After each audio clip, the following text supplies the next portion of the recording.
really never played for Coach.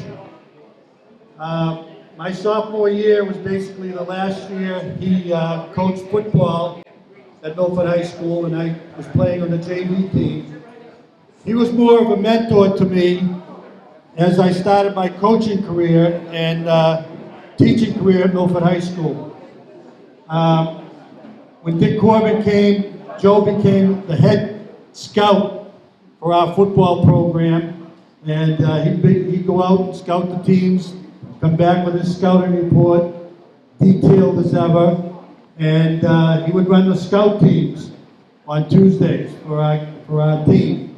And that's how I first made contact with him. Well, I actually made contact with him back in elementary school when he was teaching phys ed, and he'd come around to the different schools. But anyway, that was my first dealing with him. And obviously, as I went on to become a coach and athletic director, I looked up to him as my mentor. And there were many times that he gave some great advice and helped me a great deal as I began my athletic career. I just have one story to tell about Coach. My first year as athletic director, I was also teaching science at the time at the high school. Coach was up in B59, I was down in the science lab at the New Milford High School at the time. So we had different lunches, but Joe came down. He had first lunch, he came down, he said, "Nick, can I borrow your car?" He said, "I gotta go." He said, I have to go mail a letter at the post office. I said, "Sure." So I gave him my keys. I went on teaching my class. My lunch period came up, I went down to the cafeteria and was having lunch. Joe comes into the cafeteria, "Jesus, God damn it." He said, "I only left it for 30 seconds. I said, "What are you talking about?" "Your car." I said, "What about my car?" He said, "It's gone." He said, I parked in front of the post office. I ran in to mail a letter. I came out and it was gone. I said, "You're kidding, really, right?" He says, "No, honest to God, I'm so sorry. I don't know what to tell you." Well, needless to say, my car was gone. About a week later, there was a little article in the Boston Globe that these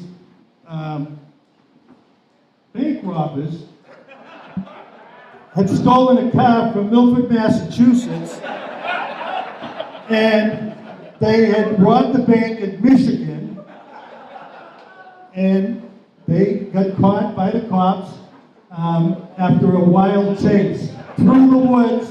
At the time, I had like one of the first SUVs, four-wheel drive cars in Milford. It was fairly new, well, 10,000 miles on it. So I got a call from the insurance company. They said, "Do you want us to ship it back or drive it back?" I said, "Well, what condition is it in?" They said, "Well, it's drivable." But I said, "Ship it back." So I had to go down to Framingham. They dropped it off in Framingham. I go there, and I said, "I can't believe this." I had one of those rear windows that pulls up. That was ripped off, and that was in the middle of the car. The front of the car looked like someone had taken an axe to it because they had driven through the woods. But anyway, I never really held Coach accountable for that. But I didn't realize that story would come up sooner or later. But anyway, that's my Joe Stoico story for the night.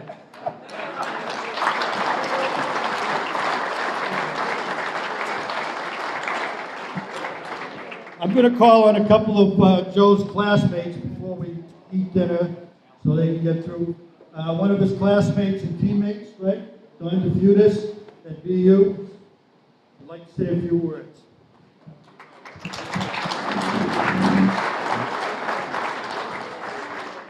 I've known Joe probably 65 years. Thank you. Don't worry. Get a little malfunction. Just hold it. You've got to speak real close. This one. It's almost 66 years when I've known him. Couldn't have happened to a nicer guy. Joe and I played baseball together, played football together. We didn't room together, but we were very close. And I want to wish him continued luck. And couldn't happen to a nicer guy, as I say. Thank you.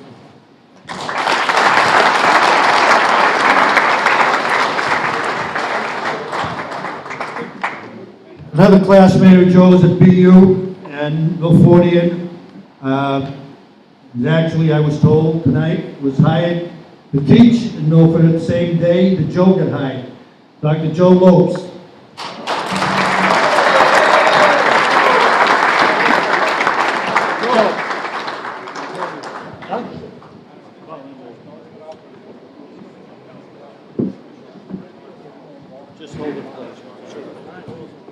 Steve Galino said to me, Joe, you're not emceeing a Heights reunion, so please don't take all night talking about it.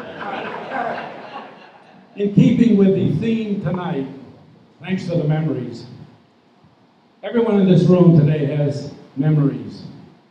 And as the previous speaker just said, 65 years, 66 years of memories.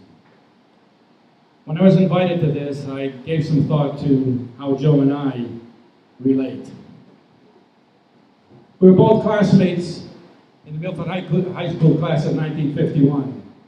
We both graduated together, and then we went to BU together for another 4 years. I was not an athlete, Joe was, a gifted athlete. And Joe and I, when we got there, the Korean War had just started. Coach Buff Donnelly, the BU football coach at the time,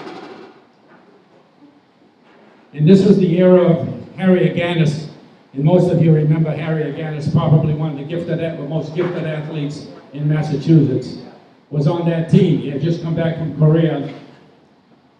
And Joe went to the first initial meeting of the football team. And Buff Donnelly, the coach, looked into the room and he said, okay, half of this room is going to go Army ROTC. And he said the other half of this room is going to go Air Force ROTC. They all looked at each other and said, what's ROTC? He said, you're going to find out fast if you get your ass in Korea. So you're going to go one or the other one. So Joe went Air Force, I went Army. And little did I know that my best friend in 4 years of Army ROTC before we got commissioned second lieutenants was Frank Giuliano. Frank can't be here tonight. Frank was co-captain of the football team at the time that Joe was on. And lo and behold, they were roommates for 4 years. So we became very close, Frank, myself, and Joe. We continue that to this day. We meet annually at Joe's American Bar and Grill, all of us, including Don and Frank and all the football players. And the ROTC guys, even though they were not athletes, and I was not an athlete, but we were close friends. Joe and I went for an interview with the Milford School Committee looking for a teaching job. I was looking for a job as the first male teacher in the business department at Milford High School after Rose Farice left and went to Algonquin. They never had a male teacher in the department. So I applied for the job. I was a business management major at BU, and I had taken all my courses necessary to teach, and I went for the interview. In those days, you had to appear before the school committee members, and they pounded you with questions. So Joe and I are waiting out there, and Charlie Mercado, the Bronc, as we know him, said, you two guys just sit here and don't say a word. I'll go and find out what's going on, I'll come out and tell you. So we didn't. We were looking at each other, and we went in one at a time, talked to the school committee, they asked their questions, we came out. Joe looked at me and I looked at him, and I said, what do you think? He said, I don't know, we'll see what the Bronx says. He comes out and he says, okay, you're both hired. He said, Joe, me, you're going to start at $4,800. He said, Joe, you're going to start at $4,000. So Joe looks at me and says, how come you got 48 and I'm only getting 4? I said, well, what did you tell him you wanted? He said, I told him 4. Well, they gave you that because I asked for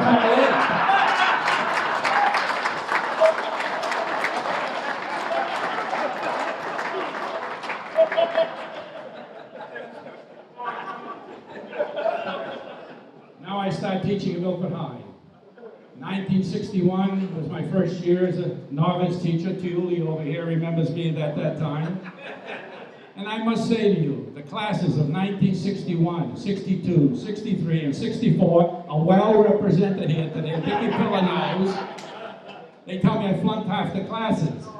but I didn't. I must say to you, in all honesty, they were my best years in teaching. I was 23, 24 years old at the time. Some of these kids they stayed back 2 or 3 years. They were almost as old as I was.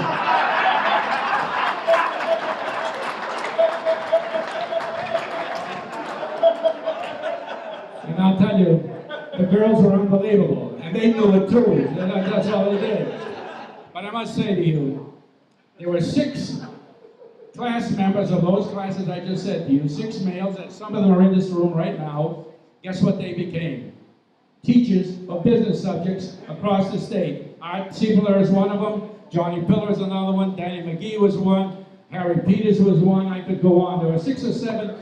And Harry said to me last week at a wake that I went to for John D'Souza, he came over and he shook my hand. He said, "Thank you for changing my career." He said, "I took your course, I loved it, and I said, this is what I want to do with my life." So Joe and I go way back with all of these kinds of memories, and Joe, you brought them back to me, and I thank you for your friendship. You're a perfect gentleman. You volunteer for everything that comes up. We love you, and good luck to you in the future, Joe. Thank you.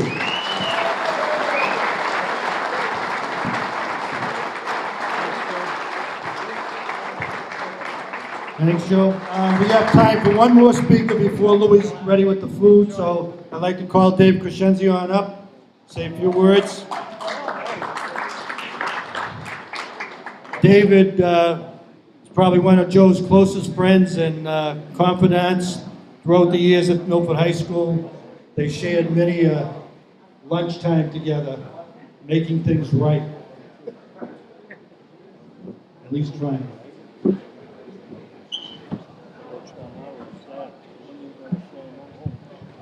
I don't have much to say.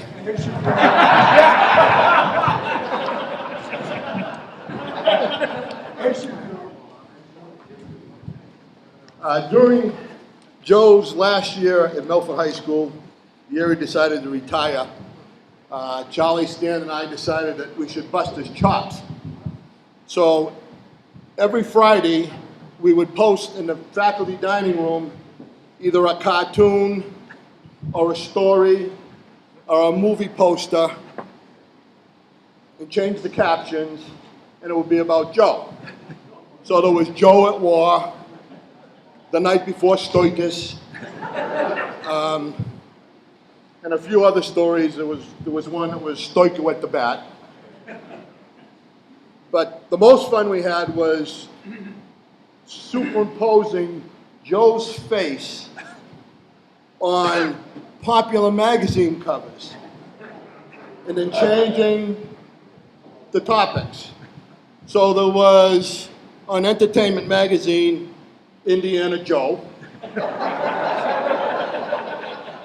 On Rolling Stone Music Magazine, there was Silly Joe. Baseball Digest had Sockless Joe.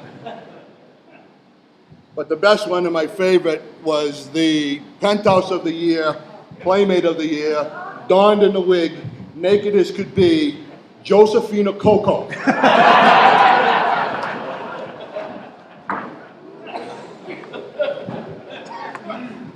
But my partner's not here tonight. He is in spirit. So I'm not going to roast Joe too much, maybe a little. My first one I'd like to talk about is the man, Joe. And if I have an opportunity after that, I'll tell you about my journey with Joe. Many of you share the moments with Joe of the feisty, don't take any bullshit kind of guy that was our coach. But there was another Joe. There was the Joe who loved his players and his friends.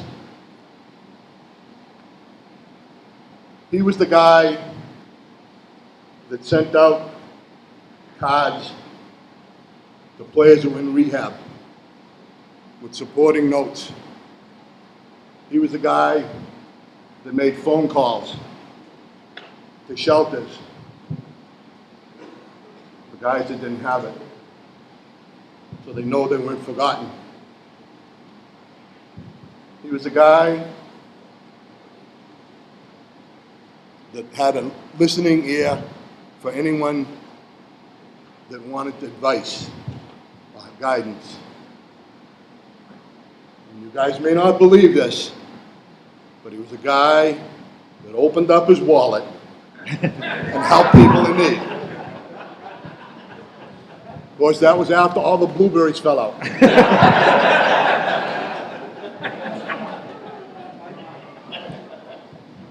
He visits hospitals, nursing homes, private homes, for his friends, for his teammates, and for his players.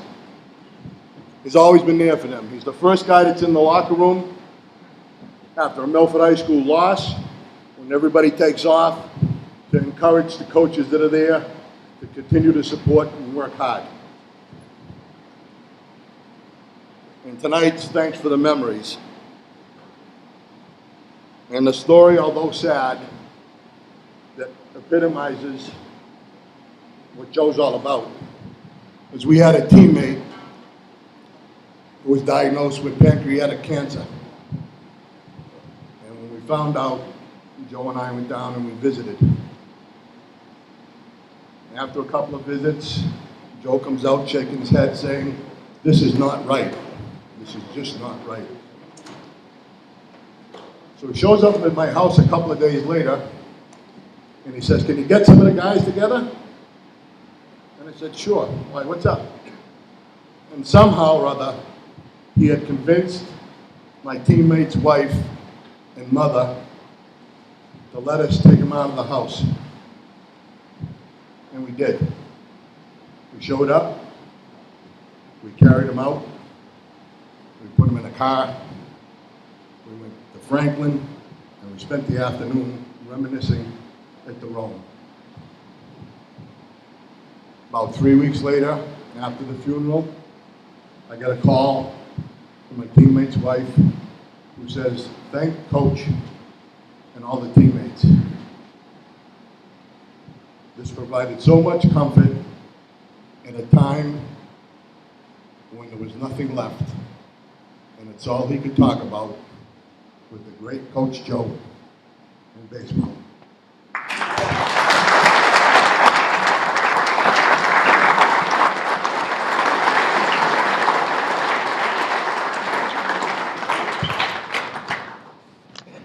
Now I'd like to talk a little bit about my journey with Coach, which started when I was in the 4th grade. We used to be in Spruce Street School and had to cross the street into Milford High School cafeteria to have lunch. So I'm standing in the lunch line, waiting, and Joe walks by. And I say, "Hey, Joe Pinocchio!"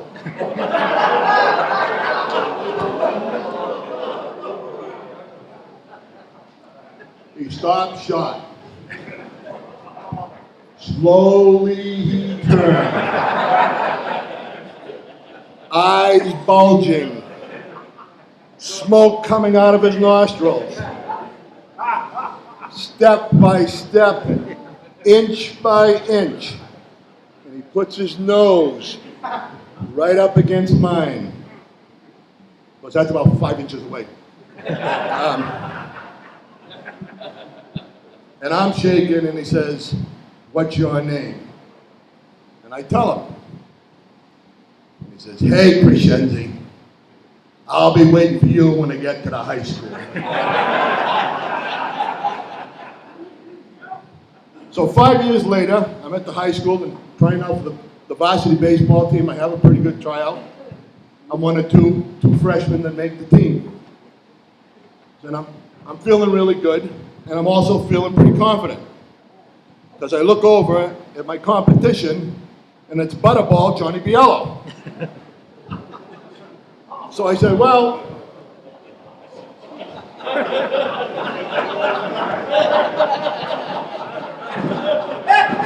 I can throw harder than him, I feel better than he does, I hit better than he does, and I certainly am faster than he is, so this should be a piece of cake." So we get into the season, a couple weeks go by, I'm not playing, but Joe's spending time with me. He's hitting ground balls and hitting ground balls and hitting ground balls, but I'm not getting any playing time. A couple of weeks go by, now he's hitting me 2 ground balls. So make a play, throw, make a play, throw, make a play, throw. I'm still not playing. I can't figure this out. I don't get it. I'm working hard. I'm trying to impress him. Now it's mid-season. I still don't have an inning playing at all. But now he's hitting me 3 balls. Dive, make a catch, throw, dive, make a catch, throw, dive, throw, dive, throw, dive, throw.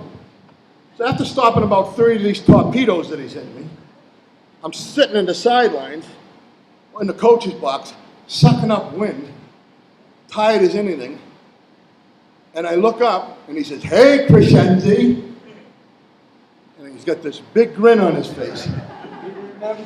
And I said, Joe Pinocchio.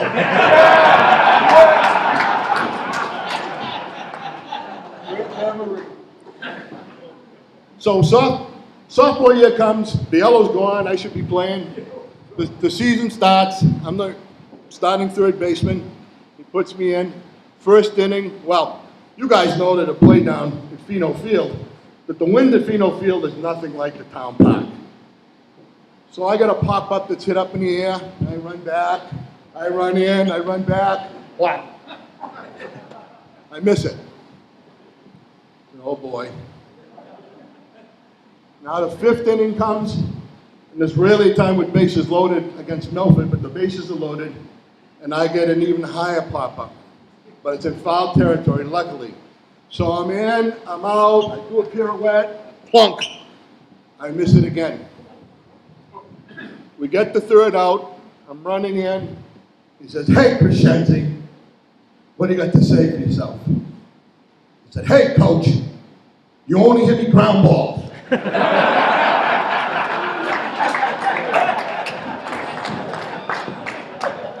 He says, "Out." I never played another inning at third base the entire season. I actually lost that job to Charlie Stan. Now, we come to the 3rd year, my junior year, which I call the difficult decision year for Joe. The Central Mass and Midland League champs have lost the backbone of Milford High School team. Chinapi's not behind the plate. Pillar's not at second base. Alan Alves and Leonard Flemont in the outfield. And we lose Melo, George DeVore, and Artie Seifler. So there's nothing really left.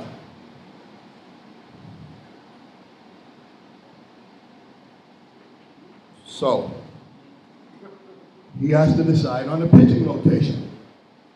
And he has to decide on some relievers. How's this season going to go? So he says, okay, I decided. This is the starting pitching staff. Lasausa, Morelli. Lasausa, Morelli, Morelli, Lasausa.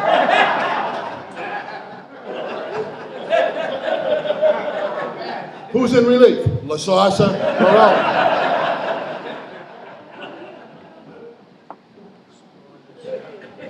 So that was kind of hard. Then he's got to decide, this is a big decision. He had tough ones. Like, is the RBI king, Dana Fontecchio, going to bat 4th? Or the batting champion, Charlie Stan, going to bat 4th? You had some tough decisions to make. But luckily, as it turns out, I'm not the brunt of all Joe's anger or frustration anymore. Because he's got to find a first baseman. Nick Consoletti decides he doesn't want to play anymore, and we don't have a first baseman. So my brunt of frustration that he took out on me, now he takes out on Dave Nero. Who he says at every practice, this guy couldn't throw a ball in the ocean if he's standing on the shore. But he's got to work him into the situation in the game. So what does he do? Dave throws about 100 balls a practice. This is a guy that can't throw, and now his arm is all strung out, he can't throw anything. But it worked. We're playing playing in a tournament game, and Dave's in the middle of a third to third, double play, that kills a rally, kills an inning, and wins the tournament. So Joe did his job. And Dave, in his own right, became a good coach, but his resume must have sucked because he only said, I make one good throw.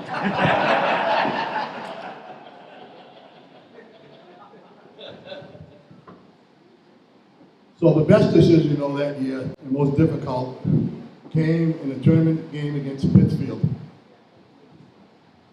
We're down 6-1 in the ninth inning with 2 outs and 2 strikes on our 9th batter. And Bill Morelli walks. And Joe, with his wisdom, decides that he's going to pinch run with the fleet-footed, massive, 130-pound Joey Calabrese.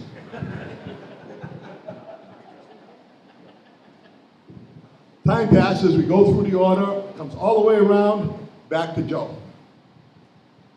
Joe's in the box with men on second and third with 2 outs. The score is 6-5. And Joey tomahawks a ball that's 2 feet over his head into right center field. And we win the champion. We win that game. We won to win Western Mass Championship.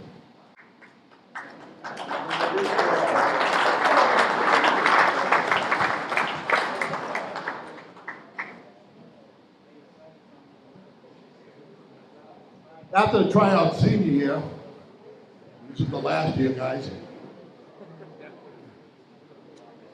Joe says, guys, we've got to sit down and talk to you. Holy shit, Joe's going to talk to us. Joe doesn't say anything. He says, hey, and your last name. God dang it. Play one game at a time and run.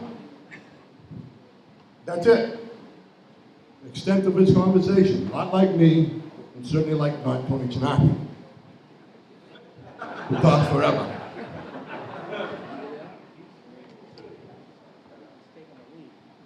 So Joe sits us down and says, guys, this is what has to happen. Hard work, sacrifice, and pride. Those are the things that get you successful on the baseball diamond. And he added, and it'll get you farther in life than it will anyplace else. So we went on.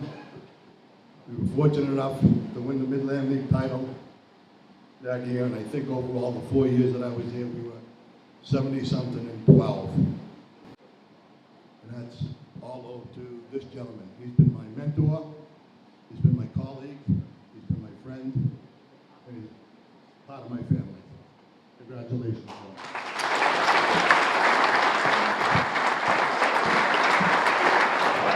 Okay, we'd like to continue the program while you're reading so that we don't keep some of these guys up past their bedtime.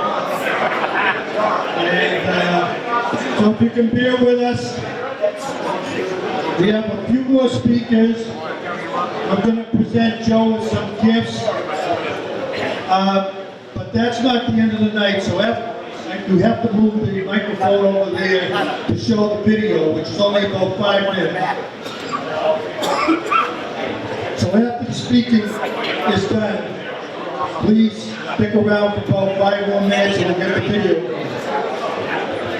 At this time, I'd like to call upon the president of Milford High School baseball coach, Paul Pellegrini, to say a few words.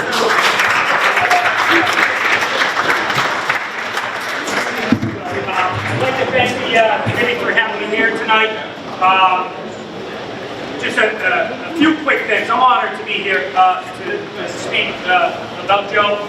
I moved to Milford in August of 1987, and I was very unfamiliar with the town and its heritage and athletic program. So my first day of school, September 5th, I walked into school, I'm kind of lost. I never went to the orientation that they usually have for kids. And school started, I think, about 7:50. I show up to homeroom at about 7:55. And they said, where's your homeroom? I said, it's at B59. So I walk in the homeroom, everyone's sitting there. I walk through the door. Who are you? Said, I'm Paul Pellegrini. Pellegrini? Italian? How come I don't know you? So the everything goes, homeroom gets done. As I'm walking out homeroom, he looks at me, he goes, hey, Pellegrini, you play any sports? I said, yeah, I play football, basketball, even though I'm a little short, baseball. Yeah, he goes, words of advice, don't be late to any of them ever again. So it kind of relates to my life story, and I got a couple friends here in the audience will tell you, I'm never late for anything. Never. And honest to God, these are words I really listened to my entire life. I was about 10 hours early for my wedding. The last one there too, wondering why I did it. So it's really, I love listening to Joe. So I don't know if the only time Joe and I really talk is at about 4:15 in the morning at Store 24 every Friday, Saturday, and Sunday where you can catch him. So it's really, I got to really understand immediately what Milford was all about and what its sports means and what baseball truly means to Milford, and especially to this gentleman. And I don't know, many of you know, we're struggling this season. We're down a little bit, and all Joe said to me, he walked right by and he says, Coach, hang in there, things will turn around. That's all he's thinking about tonight. This is his night, and all he's thinking about is what our team can be going forward. This is just a true testament to this gentleman. So with that said, talking about being on time for games and all everything in life, you know how Milford people like to bullshit and tell stories. There's a bunch of it in the room tonight, and this is kind of really what I love about Milford. I remember a story that a gentleman had told me regarding Joe's first year of coaching. It was 1962. He had a bunch of team of characters. I guess it was about 19 guys on the team. They were playing the in-town series, and it was a Friday night practice.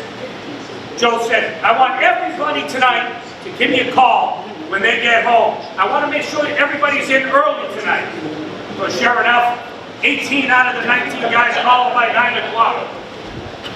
About midnight, his phone rings. Hey, Coach, I'm home. Hey, what are you doing? Call me so late. He said, hey, you told me to call you early. You remember the guy? Dickie Keller.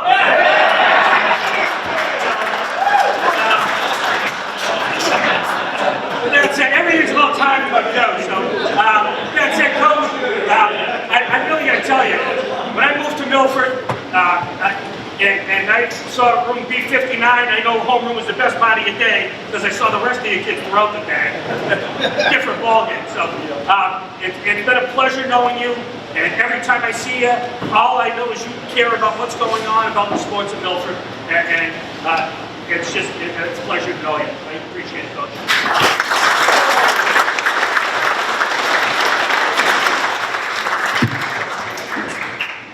Well, now that Dickie's name was mentioned, I have to call him up and say a few words.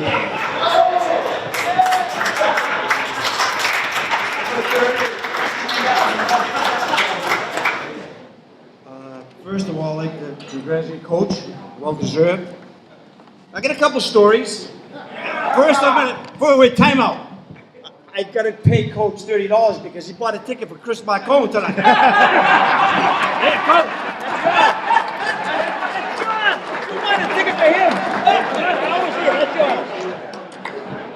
I'm going to go with Joe Lopes. A lot of guys here know Joe Lopes.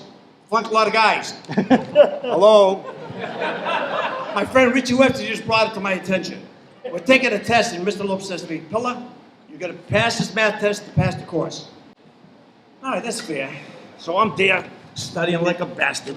You know, I'm putting things down on the paper, writing like a bastard. Richie goes, he's doing good, he's doing good. By the end of the course, I went by Joe Lopes' desk, in his basket, I went like this.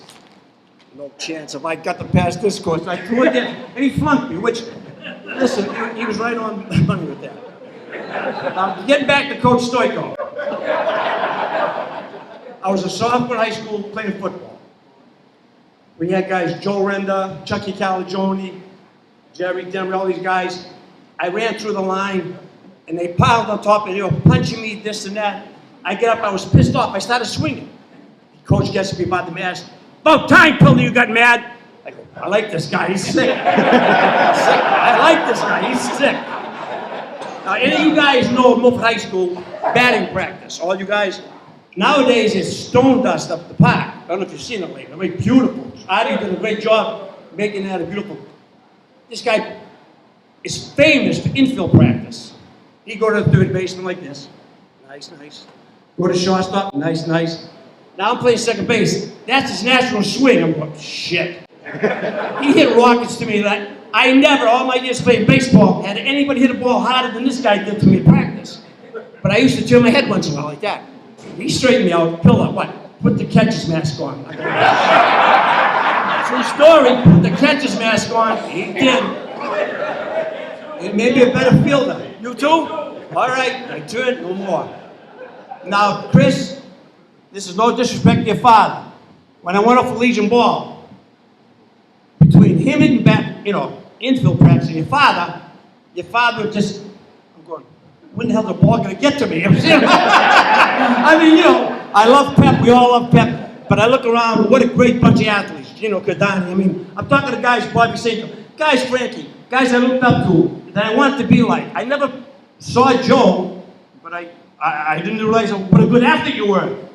Imagine getting hit by this guy when he was prime. Oh my God. What a ball. One guy was scared, this was the guy who was scared right here to my right. Eddie Robinson, look at all these guys. What athletes in this room? Fantastic, I tell you. I'm sure I'm going to miss somebody. But we had a great, great run with Coach Stoico. We all love you, Coach, and well-deserved, and what can I say, but you're the best.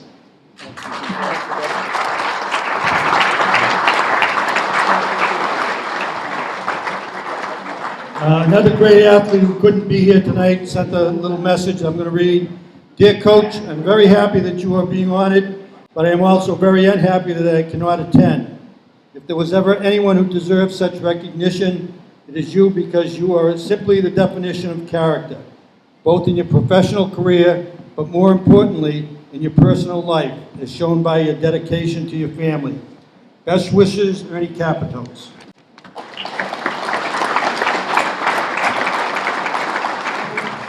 Now I'd like to call Tony Chinapi up.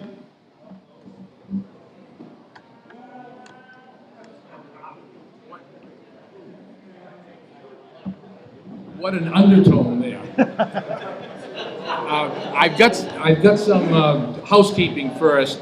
I think you all know that Charlie Espinette preceded Joe. I visited with Charlie this week and we talked. He's 96 years old. His wife Regina is 96, and they're like two lovebirds,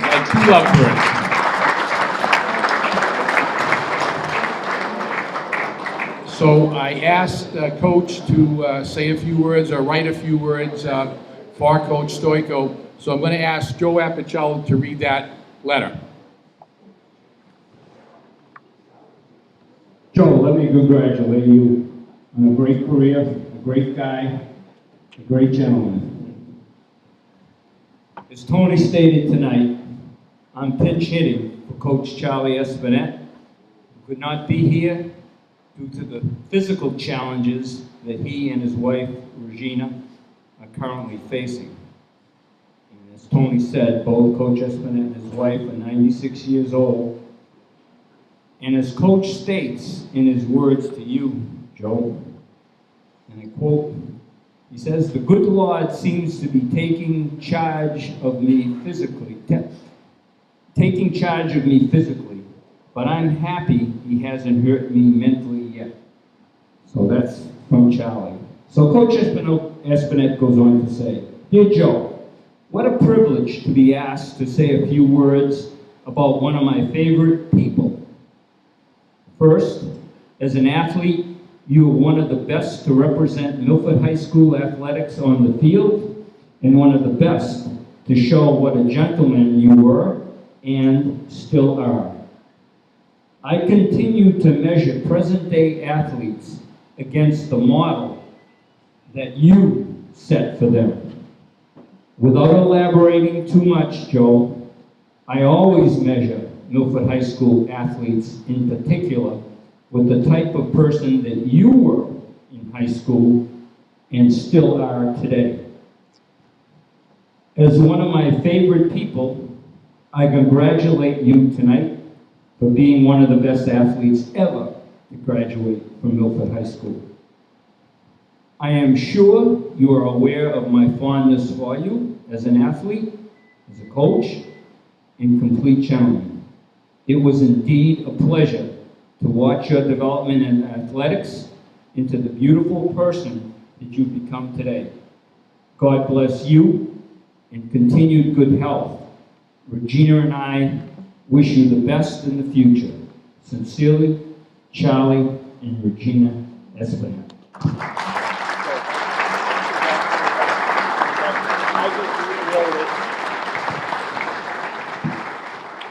I got one funny story, not about Joe, about Charlie. When I played, I was all glove, no hit. And he always thought about putting up a pinch hitter when I appeared. So for me, to pinch hit tonight, that's like a different world. And I was happy to do it for Charlie. Thank you.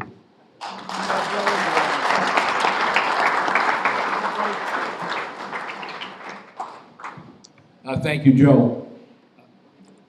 I think you all know also that Mike Britter followed Coach Stoico. Mike is unable to be here, but he did send me an email, and I'd like to read it to you, and I do want to make a comment after it. Dear Coach Stoico, I'm so sorry that I cannot be there tonight to celebrate your life and career with former players, colleagues, and friends. Sally and I are visiting David and his family in Charlotte, North Carolina. David sends his best to you and recalls his experience working with you at the Massachusetts National Guard in Milford. I want to comment on that in a minute. I remember, Joe, when you began your coaching career at Milford High School during the 1959-60 school year, where you assisted Coach John Calagione during my senior year. I'll never forget the energy and intensity that you brought from Boston University, where you played football and baseball with the great Golden Greek, the great Harry Aganis. 5 years later, I joined the football staff with you and Johnny Cal, where I experienced my first days of high school coaching. Then I finally realized my dream of becoming the Milford High School baseball coach when you recommended me as your JV coach in 1969. As your replacement as head coach in 1970. For that, Joe, I will be eternally grateful to you for the rest of my life. In a most unselfish act, Joe, you left me with a loaded team of talented players which could have easily been coached to win 2 consecutive Midland League championships. For that, I am also deeply indebted. I know that all of you in attendance tonight have so many good stories and memories of you, Coach, whether on the baseball or football field, on the basketball court, at work, or simply from knowing you. I also know that as I speak for everyone when I say that it is an honor and a privilege to know you as a coach, a colleague, a friend, and may you have many good years ahead of you. I am so happy to have been a part of your life.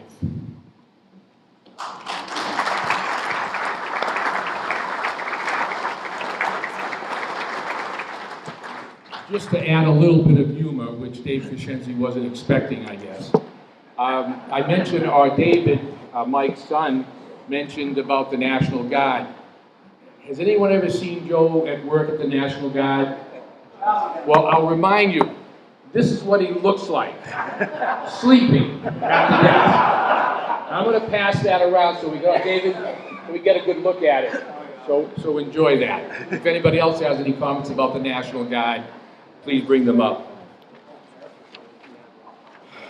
As for me personally, obviously it's an honor here, but I'm usually reluctant to to speak at these things for fear that you're going to omit something. But in this case, I'm not reluctant, and I would have been disappointed if I wasn't asked to say a few words. As a player, Coach Stoico was my varsity baseball coach, as many of you here. And the thing that he taught me, and again, I think most of you, was how to compete, and how to be a student of the game, which is most important around here, especially in baseball. If I had one word to describe Coach Stoico, that would be intensity. And let me give you an example of that, and I'm sure all of you who are in one of his pregame huddles can relate to.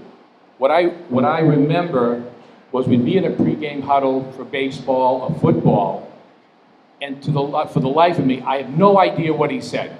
I have no idea what he said. All I know is I saw those veins popping out of his neck. He's foaming a little bit from the mouth. His eyes were penetrating you, and you got the message real quick, no matter what he said, or he could have said anything for that matter. I also want to make as good a joke as I can make. We had a player, Gary Costello, on our football team. Gary, we used to call him Fire Hydrant. And Gary wasn't able to make it tonight, but he sent me an email, and he goes on to say all nice things about Coach Stoico and all, but let me read this paragraph to you. Please convey my sincere appreciation and gratitude to Coach Stoico for so much. I even remember the time when he moved me from right guard to right tackle. I told him I was a guard, so he broke his clipboard over my helmet to emphasize that he was in charge.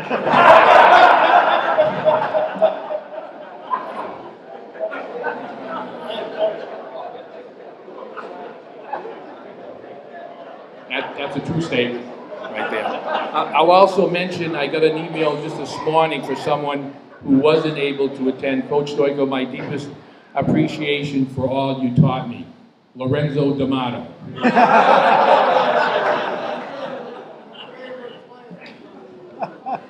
As a teaching colleague of Joe, Teacher Joe set a great example. Joe was a special needs teacher, as Paul mentioned, up in B59, his own little world, basically. But I just want to say that he basically brought the baseball coaching to that classroom. The fundamentals, the repetition, the discipline that those kids needed in particular really carried them through their life. And Joe and I still see some of those kids, Wayne and Donnie, and they've been very responsible adults and citizens. There are also some who are no longer with us. Frankie, Greg, Diane, and these kids had led a much more enriched life because of Teacher Stoico. And lastly, and most importantly, Joe was always a great role model for myself and again, a lot of people in here. Joe was a true gentleman, but he's also a true gentleman. And I think that's the characteristic that I hold in the highest esteem. So, Coach, as much as I enjoyed playing for you, being a teaching colleague, I now cherish you as a friend. So, thanks for the memories.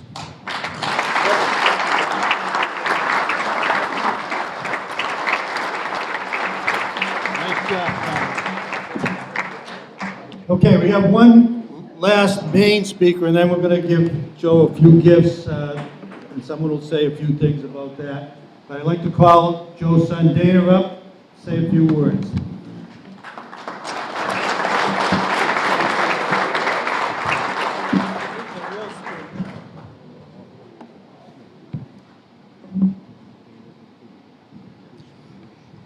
You know, I really don't have a lot to say this evening. I've got a few things I'd like to say. Hopefully I can just get through it. As most of you know, my father is a man of very few words and is awkward in receiving praise. In preparing for this evening's event, I stumbled across an article that was written by Stanley Jones in November 1950 for the then Milford Daily News about my father. An award was given at a banquet to honor my father for being named the MVP of the 1950 Milford High School football team. This award was presented by Nick Trotter. And I go on to quote, as Joseph Stoico addressed the banquet last night, he said few words. I am humbled by this award, for this is the greatest night of my life. Thank you. Stanley further went on to say, Joe sat and spoke slowly and very softly with his head down as he appeared very uncomfortable in front of his proud Papa Stoico and his mother. Well, I can honestly say, nothing has changed. Dad, I can honestly say, I have been humbled all of my life for having you as my father. Dad, enjoy tonight's celebration in your honor. Tonight is only a token of what you've meant to so many.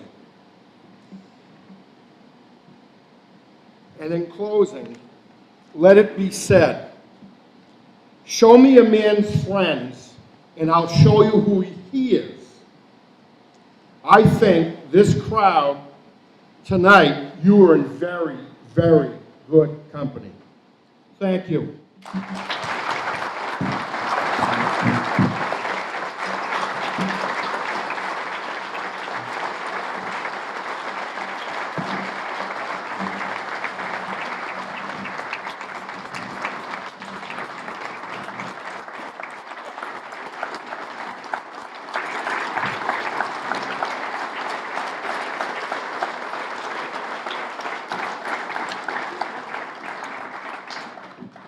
Great job, Dana. We now like to present Joe with a few gifts, and being the type of guy that he is, he's going to be able to share these with his buddies. So the first gift is some gift cards for breakfast for the No Name Club, so he can treat you someday. There you go.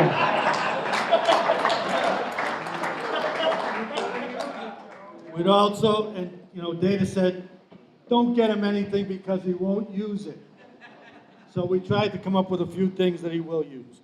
So some more gifts will be some gas cards. You can always use those. And I'm going to have Dana Fontecchio come on up. Dana's got a special presentation to make to Joe.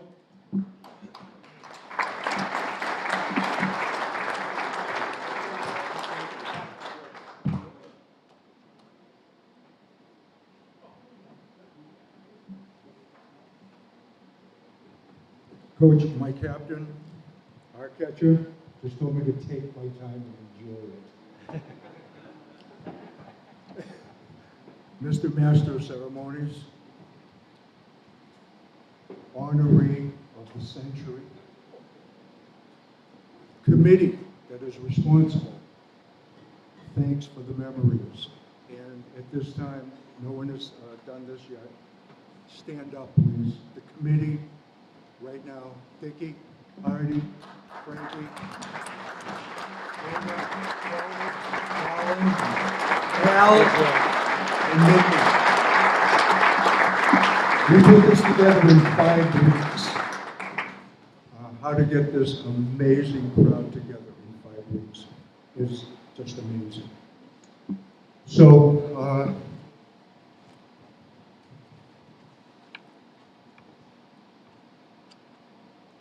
my plan was to give this gift to Tony or Ellen and let them present it to you. But to stand up here with you, I had to do it. So here I am. And, well, it took 6 weeks to pull off this amazing evening of admiration for our coach, who has meant so much to us. So, by the way, I wrote this speech this morning, and I haven't even read it yet. I'm reading it now for the first time. We're certainly gathered here to honor the man, but the event itself has a far greater meaning or implication. We are, thanks to Coach Stoico, perpetuating the formidable legacy of Milford sports, baseball especially. This is a baseball night, but we have a lot of Milford athletes here too. So make no mistake, this is an important legacy to maintain, and thanks to you, Coach, we will keep it running in high gear.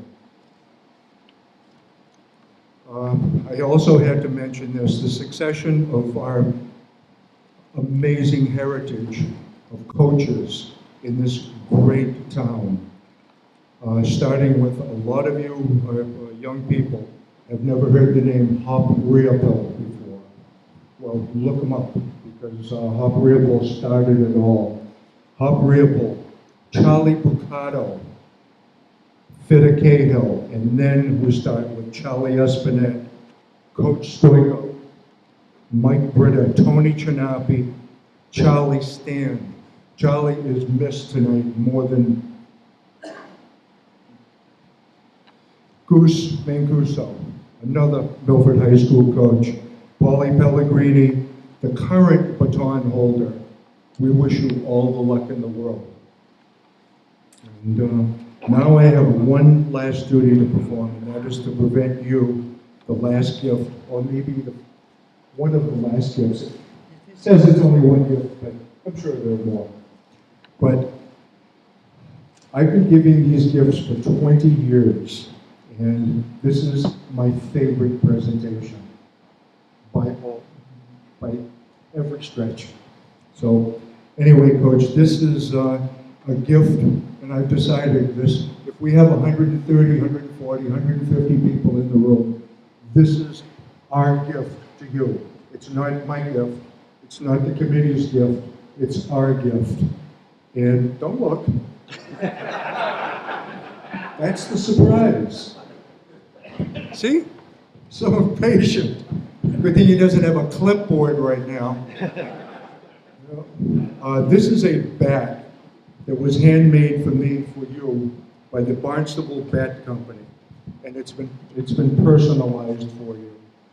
And I know that when you're in your den watching a Sox game,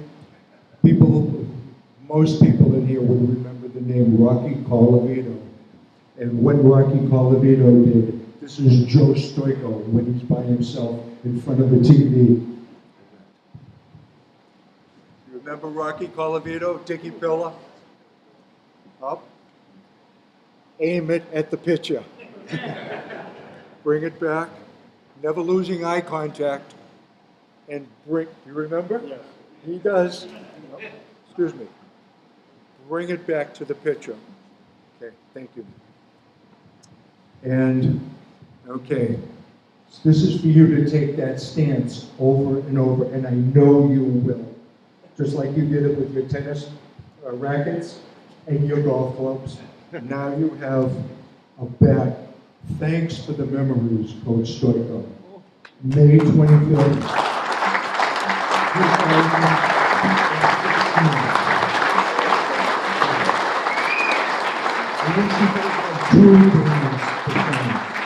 I would be number two. I would demand it.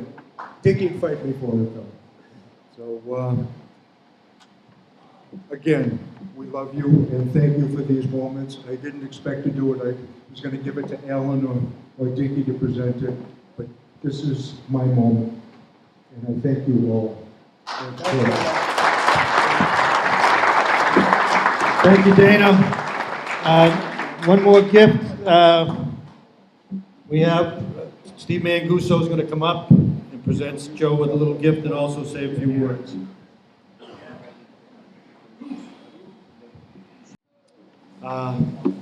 This get-together is so long overdue. It's an honor to be here. This crowd is just a who's who of athletes and characters. For me, I first met Coach Stoico. I was at the Plain School, 4th, 5th, 6th grade. God, I hated those teachers. I hated them all. But Friday was PE day, and Coach Stoico was coming. We got to wear jeans. He'd show up. Usually it was touch football. He'd be the quarterback. We'd all run out for passes. It was the best hour and a half of the week. And when it was over, if you caught the most passes or you answered the trivia question, you got the broken Milford High bat that was nailed together. Probably that Dickie, Tony, you guys, whatever you were playing for him at the time, we thought it was like gold. When I told Charlie Stan that story, he said, yeah, because he was too cheap to give you a new one.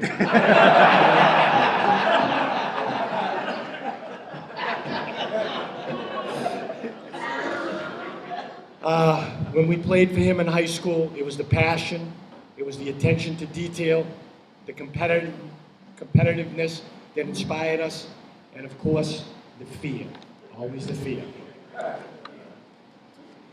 I see Al Rayo here tonight. I think about a day we were up at the town park, and I was a sophomore, Al's a sophomore, and we're defending the squeeze. How are we going to defend the squeeze? Well, we're going to throw it at the hitter.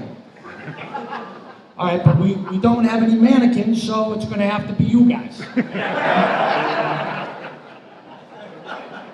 So I'm on deck, and someone's in there. I think Tommy Vitellini was in there, and our pitchers are trying to throw at our hitters to get them out of the way. So Al Rayo throws one over the catcher's head. He throws another one over the catcher's head. Coach says, bullshit, Rayo. Unfortunately, I was the next guy in line. He said, get in there, Guzzo. So I got in. He whips one at me. I try to get out of the way. He hits my back leg, hits me in the ankle. I go down, right? It's okay. The runner goes back to third. No harm done.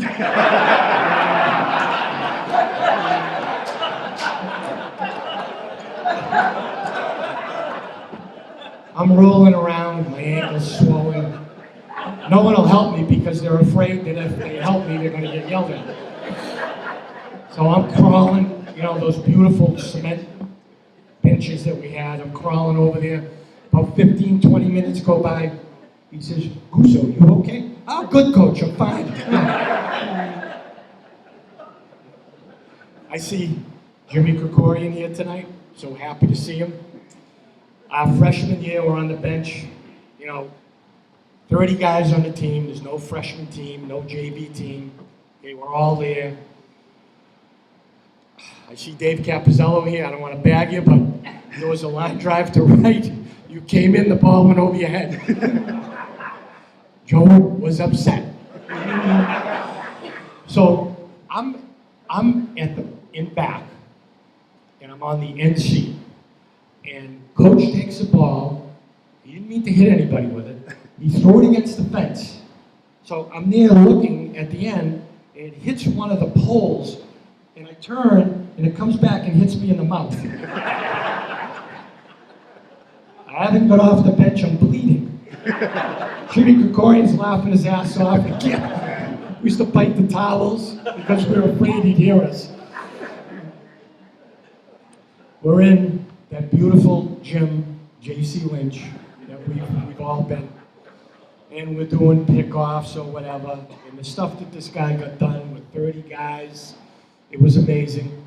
But Steve Mainini is on the mound, and he's left-handed.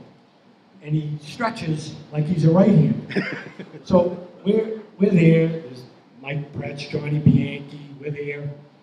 And he goes, Steven, how the hell are you going to deliver the ball to home? And he's talking to David Faulkner, whoever it is. He goes, easy, coach. He goes like this with his left hand and pushes it. And it hits Joe in the nuts.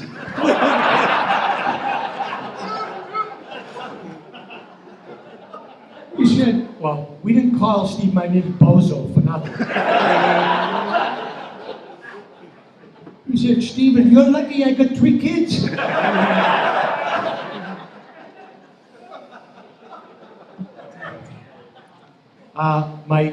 My first hit at MHS, I see Tommy Delfanti here. I think I had 3 total. So this was my sophomore year, and coach was big on the squeeze, and he gives the squeeze. I'm a sophomore, Tommy Delfanti's a freshman.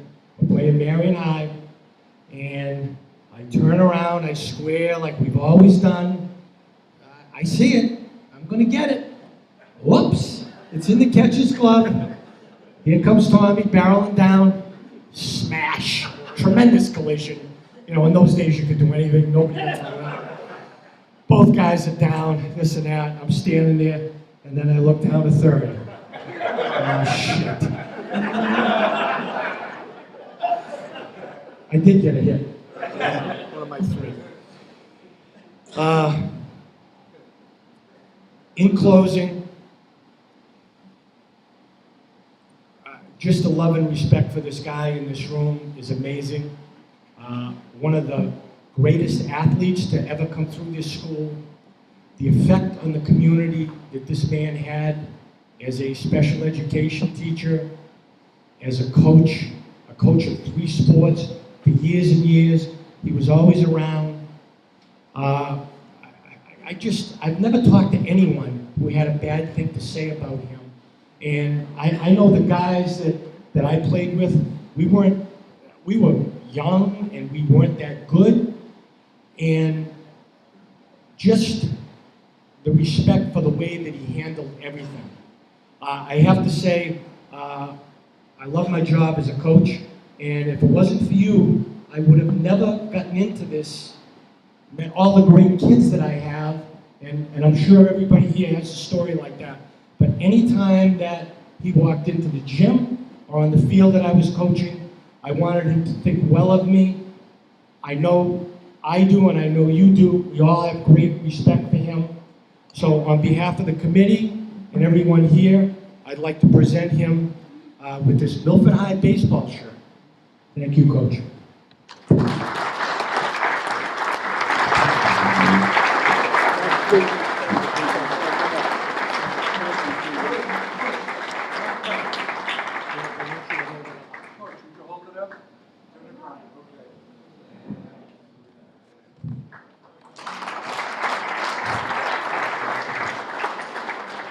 We have one last gift, and like I said, this is the last thing. Other than the short video, it's a 5-minute video. So after I present this, just give me 5 minutes to get the sound system over there and get it set up, and I'm sure you'll enjoy it. Due to everybody's attendance here and your generosity, the committee was able to come up with the start of, we hope, is a great scholarship fund that we're going to allow Joe to, write up his own proposal about how he wants to give it out. And right now we're going to have about $2,000 in the scholarship fund.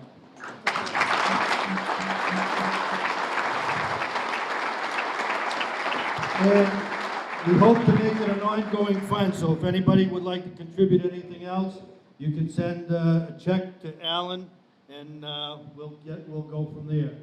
But yeah, Dave will chip in. Dave already chipped in. But when you're ready to sit down, Joe, I'm sure Dave Crescenzi and myself can help you draw something up. It's kind of late to get it started for this year because they have awards night next Tuesday, I think. So we'll get it going, and hopefully it'll be an ongoing scholarship to keep your contributions and your to Milford High School alive for years to come. Congratulations. Okay, so give me 5 minutes and we'll be out of here. I don't want to put Joe on the spot and have anything to say. I'm sure you guys want to say something? Sure. Say it now while I'm putting the thing together.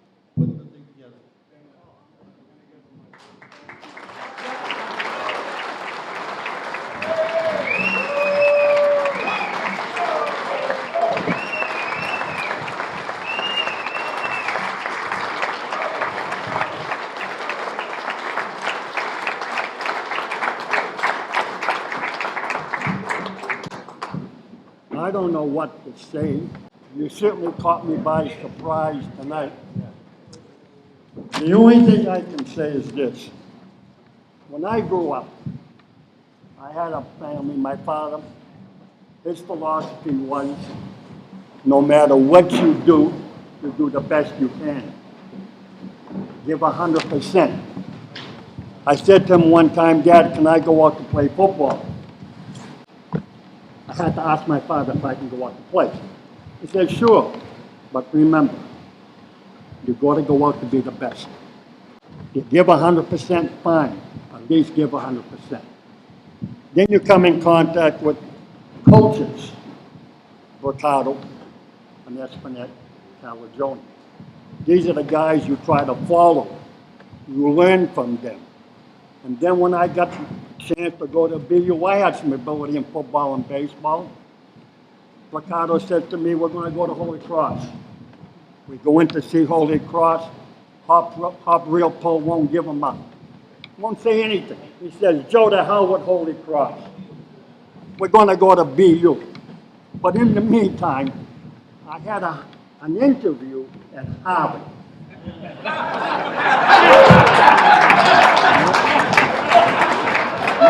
My father drives me in with a 34, 35 Henry Chevrolet, whatever it was. He says, Joe, you go to Harvard. When you graduate, the jobs are waiting for you. I go in, I'm taken around the campus by Dick Buttons, the Olympic skater. Boy, I said, I can't get in the front door.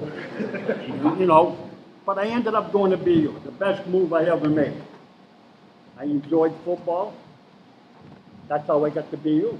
And I played baseball. I had some good coaching. Good coaching in high school, good coaching in college. I wanted to become a coach. I wanted to follow what I learned from these other coaches and give what I learned when I became a coach to the other people I came in contact with. I used to think winning was the best thing. I hated to lose. By God, I hated to lose. But you know, you come to realize winning isn't everything. It's what you meet after, the people you meet, the kids you meet, and you see them today. That's why I'm glad, I'm happy. I'm seeing a lot of my friends out there, former players. Thank you. You made my night complete. I'm seeing my son here. It brought tears to my, But I want to thank you. And again, I hope to see you again. Thank you very much.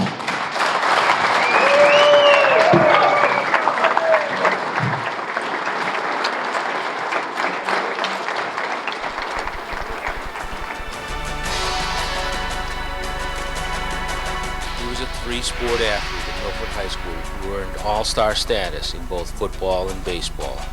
He was awarded a full 4-year scholarship to Boston University, where as a hard-nosed linebacker, he earned 2 varsity letters, playing alongside the legendary Harry Aganis and against the likes of Jim Brown. He also earned 3 varsity letters, as well as all New England honors, as a hard-hitting Boston University first baseman. After graduation, he signed a Major League Baseball contract with the Kansas City Athletics. He was a highly successful varsity baseball coach at Milford High School from 1961 through 1969, guiding Milford High to the state playoffs numerous times and the finals versus Somerville in 1965. He also served as assistant coach in football and basketball. An innovator and a fiery motivator, his aggressive style and fierce competitiveness were imparted to any athlete who played for him, instilling values that served them well beyond the 90-foot diamond.